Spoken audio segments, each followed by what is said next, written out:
तो good morning बच्चों। तो आज हम लोग आ चुके हैं क्लास 10 के चैप्टर नंबर 2। चैप्टर नंबर 1 हम लोग का पूरा कंप्लीट हो चुका है। सिर्फ ऑब्जेक्टिव के लिए हम लोग आगे वीडियो लाएंगे आप लोग के लिए। जब एग्जाम आने वाला होगा उसके जस्ट 1 या 2 महीने पहले हम लोग सारा चैप्टर का ऑब्जेक्टिव शुरू करेंगे, ठीक है। तो हम लोग का ये चैप्टर जो है 2nd नंबर चैप्टर शुरू हो गया है, जिसका नाम क्या है, बहुपद। तो बहुपद में ये जो चैप्टर है क्लास 10 वालों से के साथ साथ हम लोग को क्लास 9 वालों के लिए बहुत ज्यादा इंपॉर्टेंट है। यानी 9 में यदि कॉन्सेप्ट क्लियर नहीं है तो 10 में थोड़ा समझने में दिक्कत होता है, ठीक है। तो बहुपद जो है ये चैप्टर में जानते हैं आप लोग को ऑब्जेक्टिव में जो है आप लोग को ऑब्जेक्टिव में इस चैप्टर से आएगा 2 नंबर और आप लोग का सब्जेक्टिव में देगा 2 नंबर। यानी टोटल यहाँ पे आपको क्या आएगा, टोटल 4 नंबर आप लोग का इस चैप्टर से रहेगा। और ऑब्जेक्टिव में 3 भी रह सकता है, यानी 4 से आप लोग 5 भी तब्दील हो सकता है, ठीक है। तो यानी यहाँ से छोटा सा 2 एक्सरसाइज है ओनली, ठीक है। और उसमें से 2.1 जो है और 2.1 से 1 नंबर तो गारंटी है, 2.2 से तो आएगा ही 1 सब्जेक्टिव, क्वेश्चन नंबर 1 नहीं तो 2 से, और उसके बाद वहां से ऑब्जेक्टिव भी 1 आएगा, यानी 2 ऑब्जेक्टिव 1 सब्जेक्टिव, ठीक है। तो यहाँ पे टोटल 4 से 5 नंबर हम लोग को 4 या उससे 1 ज्यादा यानी 5 नंबर हम लोग को यहाँ से आ सकता है, ठीक है। सब्जेक्टिव में गारंटी है 2, लेकिन ऑब्जेक्टिव का जो है यहाँ 2 से 1 ज्यादा भी हो सकता है, ठीक है। तो चलिए हम लोग चैप्टर से पहले हम लोग ये सारा चीज यदि हम लोग को नहीं पता है तो हम लोग बहुपद को समझने में थोड़ा दिक्कत होगी। तो पहले हम लोग जानते हैं यहाँ बीजगणितीय पद क्या होता है। बीजगणितीय पद मतलब इसको बोलते हैं अलजेब्रिक टर्म, ठीक है। तो बीजगणितीय पद किसे कहते हैं, बीजगणितीय संकेतों यानी अर्थात चर, ठीक है। बीजगणित जो संकेत होता है अर्थात चर और संख्याओं के गुणनफल को बीजगणितीय पद या केवल पद कहते हैं।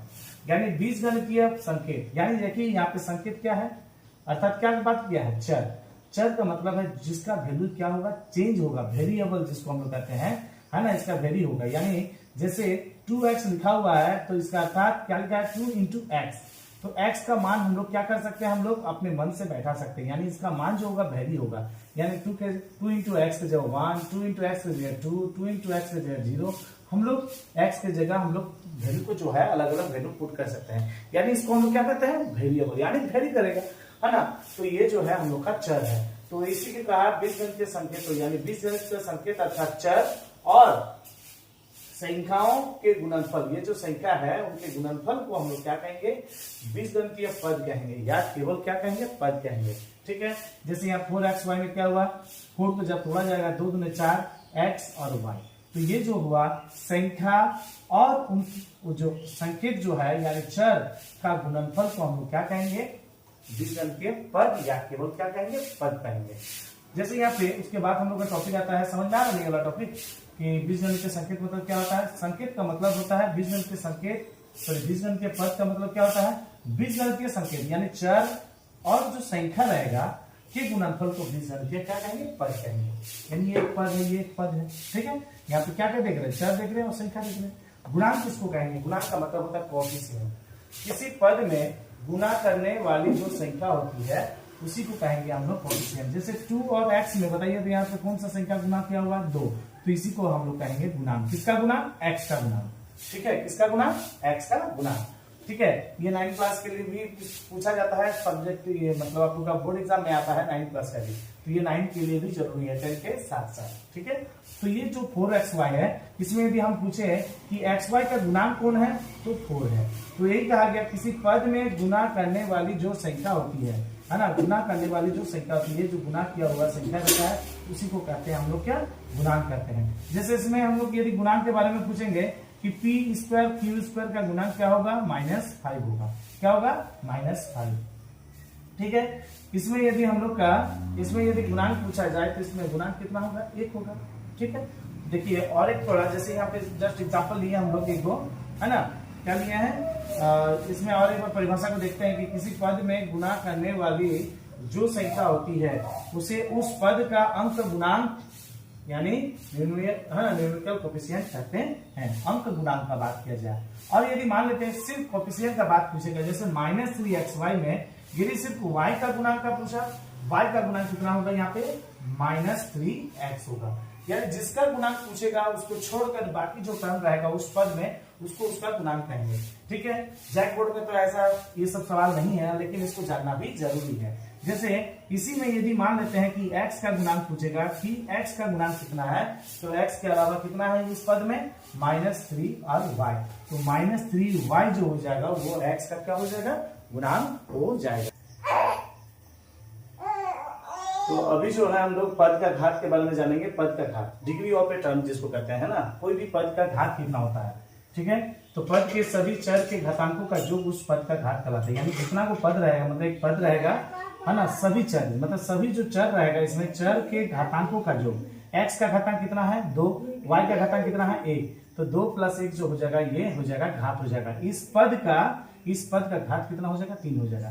जैसे ये वाला पद का घात यदि पूछेगा कितना होगा, x का पावर कितना बताइए, x का घातांक कितना है 2, y का घातांक 2 और z का घातांक कितना है 1, तो यहाँ पे 2 + 2 + 1 कितना हो जाएगा 5। यानी इस पद का घातांक यानी घात जो होगा, इस पद में जितना वो चर है उसके घातांकों का योग, यानी घातांक जितना है, यानी इसमें जो है पावर जितना है उसके योग को हम लोग क्या कहेंगे, जोड़ने के बाद जो आएगा उसको हम लोग डिग्री कहेंगे। इंग्लिश में उसको डिग्री कहते हैं, हिंदी में इसको घात कहते हैं। ठीक है, तो सिंपल देखिए, ये 9th क्लास में हम लोग का जैक बोर्ड में बार बार बता दिए, सब सवाल जो है आपको जानने नहीं मिलेगा, मतलब बुक में नहीं मिलेगा जैक बोर्ड जो बुक है, लेकिन ये सब चीज जानना है कि हम लोग का सिंपल रहता है कि इसमें घात कितना है बताइए, x + 2x का घात कितना होगा, सिंपल एक एक का आता है। लेकिन यहाँ पे यदि ऐसा टर्म रहेगा तो उसका घात कितना होगा, 10xy का घात कितना होगा। यहाँ पे चर कौन कौन है, x और कौन y, तो इसके घातांक कितना बताइए, तो 1 है, इसका भी घातांक कुछ नहीं होता 1 है, तो दोनों को जोड़ेंगे तो मिला के कितना होगा 2 होगा। तो इसमें घात जो होगा ये कितना होगा 2 होगा। ठीक है, तो चलिए उसके बाद जो है हम लोग का इसमें हम लोग को पढ़ना है सजातीय और विजातीय पद, है ना। तो सजातीय पद किससे होता है ये तो क्लास 9 में है, इसको जानेंगे तो हम लोग को क्लास 10 में भी इजी होगा। बार बार बता देंगे क्लास 9 का टॉपिक सब है, यदि बहुपद में सब नहीं जानेंगे तो हम लोग इसको क्लास 10 का भी बहुपद को सॉल्व करने में क्या होगा, दिक्कत होगा। तो सजातीय और विजातीय पद क्या होता है, लाइक एंड अनलाइक टर्म। सजातीय पद में बस कुछ नहीं, सभी पदों में यदि चर जो होगा, ये चर यदि सेम है तब उसको हम सजातीय कहेंगे। जैसे 2x, इसमें भी x, इसमें भी x, इसमें भी x, सब में क्या है x है, तो उसको हम सजातीय कहेंगे। जैसे यहाँ पे भी देखिए xy, चर में क्या है xy है, यहाँ पे क्या है x2, तो ये क्या हो गया, सजातीय हो गया। विजातीय में जैसे एग्जांपल ये जो है विजातीय क्यों है, क्योंकि यहाँ पे चर जो है xy है, यहाँ पे x2 है, यहाँ पे y2 z है, तो सब में क्या होगा, सब पद में जो है चर जो है अलग अलग है। ठीक है, चर जो है अलग अलग है, जिसके कारण जो है इसको हम लोग विजातीय पद कहते हैं। बीजगणितीय व्यंजक किसको कहते हैं, उसके बाद है बीजगणितीय व्यंजक। बीजगणितीय व्यंजक हम लोग उसको कहेंगे जब मतलब क्या होगा, एक बीजगणितीय व्यंजक एक या अधिक पदों से बना होता है ना। बीजगणितीय व्यंजक जो होता है वो एक या एक से अधिक पदों से बना होगा। ये एक पद है, यहाँ पे यदि पदों का बात करेंगे हम लोग, यहाँ पे कितना पद है, एक और एक मिला के कितना 2, यहाँ पे कितना पद है, 2 पद है। तो यहाँ पे बोला बीजगणितीय व्यंजक जो होता है एक या अधिक पदों से मिलकर बना होता है। ये एक पद हो गया, ये एक पद हो गया, 2 पद हो गया, यहाँ पे जैसे 3 पद है। ठीक है, इसी को कहेंगे बीजगणितीय व्यंजक, जिसमें क्या रहेगा, व्यंजक के बारे में तो हम लोग पढ़ लिए हम लोग, है ना। व्यंजक के बारे में हम लोग पहले पढ़े, जिसमें क्या रहेगा, चर रहेगा, अचर रहेगा, गुना भागा, ये सब मिलकर जो पद बनेगा। यहाँ पे देखिए चर है, अचर है, प्लस माइनस गुना भागा, ये सब मिलकर जो पद बनेगा उसी को कहेंगे हम लोग बीजगणितीय व्यंजक। ठीक है, स्पेशल क्या है बीजगणितीय व्यंजक में, स्पेशल ये गुण है कि यदि किसी व्यंजक में सभी चर का घात पूर्ण संख्या हो, यानी यहाँ पे जितना सारा आपको चर दिखेगा और उस चर में सबका घात, सबका यदि मतलब घातांक जो होगा वो यदि पूर्ण संख्या है, क्या संख्या है, पूर्ण संख्या। पूर्ण संख्या मतलब हम लोग जानते हैं कि कहां से शुरू होता है, 0 से शुरू होता है। ठीक है, 0 और बाकी जितना धनात्मक होता है वो सबको मिला के क्या संख्या होता है, पूर्ण संख्या। यदि सभी किसी बीजगणितीय मतलब बीजीय व्यंजक में, है ना, बीजगणितीय व्यंजक में जितना वो चर रहेगा, इसमें जितना वो चर रहेगा और उसका घातांक यदि यानी घात जो है हम लोग का, है ना, उसका घातांक जो है यदि पूर्ण संख्या होगा, क्या संख्या होगा, पूर्ण संख्या होगा, तो उस बीजीय व्यंजक को हम लोग क्या कहेंगे, बहुपद कहेंगे। क्या कहेंगे, बहुपद कहेंगे। यानी इस चैप्टर का इंट्रोडक्शन यही से हो जाता है, हमको बस कैसे पहचानना है कि बहुपद है या नहीं, है ना। बीजीय व्यंजक देखना है और बीजीय व्यंजक में क्या देखना है, उसका चर को देखना है। ठीक है, किसको देखना है, चर को देखना है। और चर का यदि घातांक जो है, ये सभी चर का घातांक यदि हम लोग का क्या संख्या हो जाए, पूर्ण संख्या हो जाए, तब हम लोग उसको कहेंगे क्या, उसको कहेंगे बहुपद। जैसे ये देख लीजिए 2x² है ना, 2x³ - x² + 7x - 5, तो यहाँ पे चर कौन है, x है ना। और इसका घातांक कितना है 3, इसका घातांक 2, इसका घातांक 1। तो सभी जो चर है उसका घातांक क्या संख्या है, पूर्ण संख्या है। 3 भी पूर्ण संख्या, 2 भी पूर्ण संख्या, 1 भी क्या पूर्ण संख्या। तब हम लोग इस बीजगणितीय मतलब बीजीय व्यंजक को हम लोग क्या कहेंगे, बहुपद कहेंगे। क्या कहेंगे, इसको बहुपद कहेंगे। बस और एक चीज देखना है कि उसका गुणांक जो है, उसका गुणांक जो है वो सारा वास्तविक संख्या होना चाहिए। गुणांक जो है उसके आगे जो गुणांक है, गुणांक के बारे में तो पढ़ लिए, गुणांक क्या संख्या होना चाहिए, सारा जो है ये वास्तविक संख्या होना चाहिए। ठीक है, क्या संख्या, वास्तविक संख्या।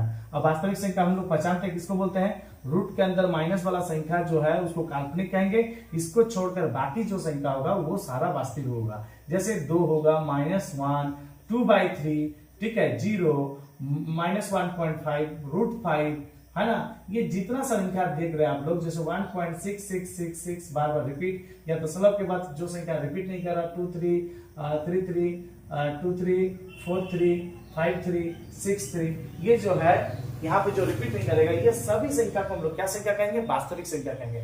बस रूट के अंदर जो है माइनस वाला, जिसको हम लोग काल्पनिक कहते हैं, तो हम लोग पहले वीडियो में भी पढ़ चुके हैं पूरा संख्या पद्धति में। तो बस इसका गुणांक को एक नजर ये रखना है। तो बताइए, तो यहाँ पे गुणांक कितना है, x³ का गुणांक जो है यहाँ 2 है, x² का गुणांक कितना है, कुछ नहीं, मतलब उसके आगे 1 है, तो चिन्ह माइनस रहेगा तो माइनस भी बोलना होगा।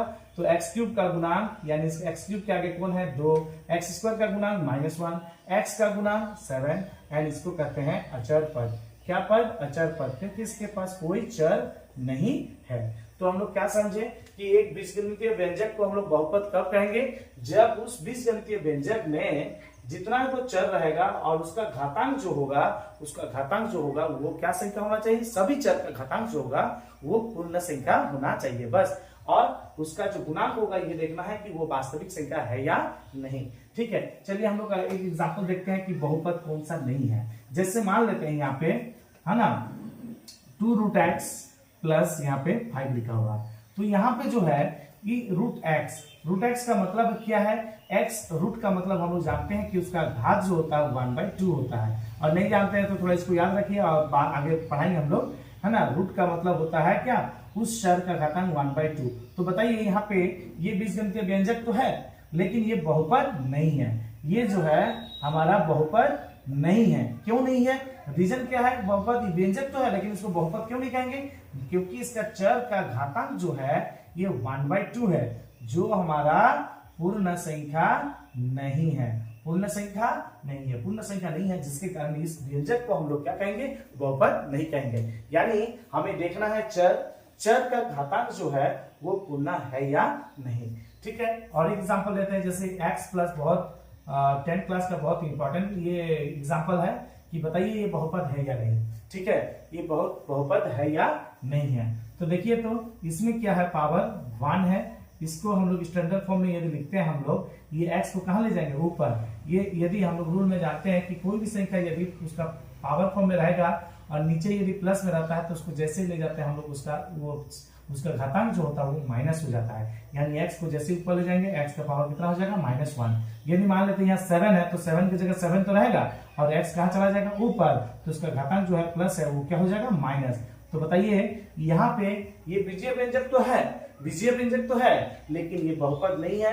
कारण है ये इसका दूसरा पद में, हम लोग यदि कारण लिखना चाहते हैं क्या लिखेंगे कि ये व्यंजक जो दिए गए व्यंजक बहुपद नहीं है, क्योंकि इसके दूसरे पद में चर x का घातांक जो है -1 है, जो एक पूर्ण संख्या नहीं है। यानी इसके कारण ये बहुपद नहीं होगा। तो बहुपद का इंट्रोडक्शन आप लोग समझ में आ गया कि बहुपद हम लोग क्या कहेंगे, किसको कहेंगे, बीजीय व्यंजक को हम लोग एक बीजीय व्यंजक को बहुपद कहेंगे जब उस बीजीय व्यंजक में हमारा प्रत्येक जो है चर जो है उसका घातांक क्या होना चाहिए, उसका घातांक पूर्ण संख्या होना चाहिए, और उसका जितना सारा चर रहेगा उसका गुणांक जो है वो कंडीशन है, उसका गुणांक भी हमारा वास्तविक संख्या होना जरूरी है। ठीक है, सिर्फ हमको चर देख के नहीं, ऐसा नहीं यहाँ पे एक क्वेश्चन लिख देगा तो बताइए, हाँ, -√2 और x² + 2, बताइए ये क्या है, ये बहुपद है। तो आप लोग बोलिएगा हाँ, सिर्फ चर को देखेंगे और उसका घातांक को देखेंगे, पूर्ण संख्या है तो इसको बोलेंगे बहुपद। नहीं, उसका गुणांक को भी नजर रखना है कि उसका गुणांक जो है वो हमारा वास्तविक संख्या है या नहीं है। ठीक है, ये जो है ये काल्पनिक संख्या है, ये तो आप लोग को नहीं पूछेगा, लेकिन नॉलेज के लिए बहुपद जब जान रहे हैं इसको भी जानना बहुत जरूरी है, क्योंकि सभी चर का गुणा जो है वो वास्तविक संख्या होना जरूरी है। तो इसमें हम लोग बहुपद को कब हम लोग कहेंगे कि वो स्टैंडर्ड फॉर्म में है, यानी मानक रूप में है या नहीं, है ना। कैसे पहचानेंगे, तो चलिए यहाँ देखते हैं कि मानक रूप है यानी कैसे पहचानेंगे मानक बहुपद का मानक रूप का जो है हम लोग का एक कैसे पहचानेंगे कि कोई बहुपद स्टैंडर्ड फॉर्म में है या नहीं है, यानी मानक रूप है या नहीं। तो कोई भी बहुपद मान लेते हैं कि उसमें चर क्या है, x है। क्या है, चर x, और उसका जो घातांक होगा या तो वो बढ़ते क्रम में होगा या तो वो घटते क्रम में होगा, और उसका जो गुणांक होगा ये जो a0, a1, a2, an-1 ये जो आप लोग देख रहे हैं यहाँ पे धीरे धीरे क्या हो रहा है, ये धीरे धीरे जिसका ये जो है देखिए a का बेस जो है आधार जो है ये 0 है या 1 है 2 है 3 है, अब टू अब यहाँ पे क्या है n-1 फिर an है, और यहाँ पे क्या दिख रहा है पावर धीरे धीरे क्या हो रहा है, घट रहा है, n है n-1 n-2 यानी धीरे धीरे घट रहा है। तो यहाँ पे क्या आएगा, यहाँ क्या देख रहे हैं 0 है यानी यहाँ पे n-0 यानी n है, n-0 यानी क्या है, n है, और मतलब यहाँ पे जितना है यहाँ पे n के साथ उतना घटाया जा रहा है। यहाँ पे 1 है तो n के साथ 1 घटाया जा रहा है, 2 है तो 2 घटाया जा रहा है। उसी प्रकार यहाँ पे n-1 है तो हम लोग n से यानी पहले तो n रहेंगे फिर उसके साथ किसको घटाएंगे, यहाँ पे बेस में जो है उसको घटा देंगे, और इसको जब सॉल्व करेंगे तो क्या होगा, n माइनस प्लस में क्या होगा माइनस n, माइनस माइनस में क्या होगा प्लस 1, n कैंसिल आउट, तो यहाँ पे क्या बचा 1 बचा, इसलिए यहाँ पे कुछ नहीं लिखा गया। और अगला वाला पद में क्या होगा, यहाँ पे जो n है तो यहाँ पे x का पावर क्या होगा, n माइनस n होगा, यानी यहाँ पे x का पावर 0 होगा, और कोई भी संख्या का पावर यदि 0 होता है तो उसको हम लोग किस रूप में लिखते हैं 1, यानी यहाँ पे 1 है यानी x। ठीक है, यहाँ पे x का टर्म नहीं है, क्योंकि यहाँ क्या हो गया, यानी हम लोग को क्या देखना है कि कोई भी बहुपद जो है स्टैंडर्ड फॉर्म में है या नहीं, वहां पे चर देखना है, और चर जो है ना, चर जो है वहां पे जैसे यहाँ पे चर x में ये बहुपद को दिखाया गया है, और उसका घातांक क्या होना चाहिए, या तो घटते क्रम में होना चाहिए या तो क्या मतलब आरोही क्रम या तो क्या अवरोही क्रम, और उसका गुणांक जो होगा वो क्या होगा, धनात्मक या ऋणात्मक वास्तविक संख्याएं हैं, और n एक पूर्ण संख्या है। क्या संख्या होना चाहिए, पूर्ण संख्या होना चाहिए, यहाँ पे पूर्ण संख्या होना चाहिए। जैसे पूर्ण संख्या जैसे एग्जाम्पल देते हैं, और इसमें देखिए और एक चीज बता रहे कि यहाँ पे px लिखा हुआ है, तो px के बदले हम लोग क्या लिख सकते हैं, इस बहुपद को हम लोग fx qx के रूप में क्या कर सकते हैं, निरूपित कर सकते हैं। ठीक है, तो हम लोग एक मानक रूप जो है या नहीं हम लोग कैसे समझेंगे, देखिए जैसे एक उदाहरण देते हैं हम लोग, हाँ जैसे 2x का पावर 7 प्लस 3x का पावर 6 प्लस या माइनस यहाँ पे क्या हो जाएगा x का पावर 5 माइनस 3x का पावर 4 माइनस 2x का पावर 3 प्लस क्या होगा यहाँ पे x स्क्वायर प्लस 5। ठीक है, तो ये देखिए ये स्टैंडर्ड फॉर्म में है। कैसे, क्योंकि यहाँ पे चर देख रहे हैं, क्या चर x है, सब इस बहुपद में चर क्या है x है, और x का जो घातांक है ये धीरे धीरे क्या है घटते क्रम में है, 7 है 6 है। यहाँ पे बताइए ना, यहाँ पे n की जगह यदि हम लोग क्या बैठाएंगे 7 बैठाएंगे, तो यहाँ 7 माइनस कितना होगा 1, यानी कितना है 6, उसके बाद 7 माइनस 2 होगा तो कितना होगा 5। यहाँ पे मतलब n जो है कहाँ से शुरू हो रहा है, 7 से शुरू हो रहा है, और यहाँ पे क्या होगा उसके बाद धीरे धीरे घटते जाएगा। ठीक है, घटते जाएगा, 5 हो गया, 4 हो गया, 3 हो गया, 2 हो गया, यहाँ पे 1 लिख सकते हैं 5x प्लस उसके बाद लिख सकते हैं 1। ठीक है, तो ये स्टैंडर्ड फॉर्म हो गया, या तो ये घटते क्रम में होगा या तो वो क्या क्रम में होगा, बढ़ते क्रम में है। उसी को हम लोग क्या कहेंगे बहुपद, मतलब बहुपद को दो हिसाब से काटा जाता है, पद के हिसाब से और घात के हिसाब से। पद के हिसाब से कैसे बांटेंगे, पद के हिसाब से बांटेंगे कि यहाँ पे जिसमें एक पद रहेगा उसको एक पदी, जिसमें दो पद रहेगा उसको द्विपदी, तीन को पद रहेगा तो त्रिपदी कहेंगे। जैसे यहाँ पे एक पद है कौन है 2x है, यहाँ पे कौन है -x है, तो इसमें एक पद है तो उसको एक पदी कहेंगे, दो पद रहेगा द्विपदी कहेंगे, तीन पद है त्रिपदी कहेंगे। इसी को कहते हैं हम लोग क्या है ना, इसको हम लोग क्या कहते हैं इसमें, और इसको क्या कहते हैं, इसको घात के हिसाब से बांटा गया, पद के हिसाब से बांटा जाएगा और घात के हिसाब से बांटा जाएगा। ठीक है, मोनोनोमियल कहते हैं इसको, बाइनोमियल और ट्राइनोमियल फॉर्मूला है ना।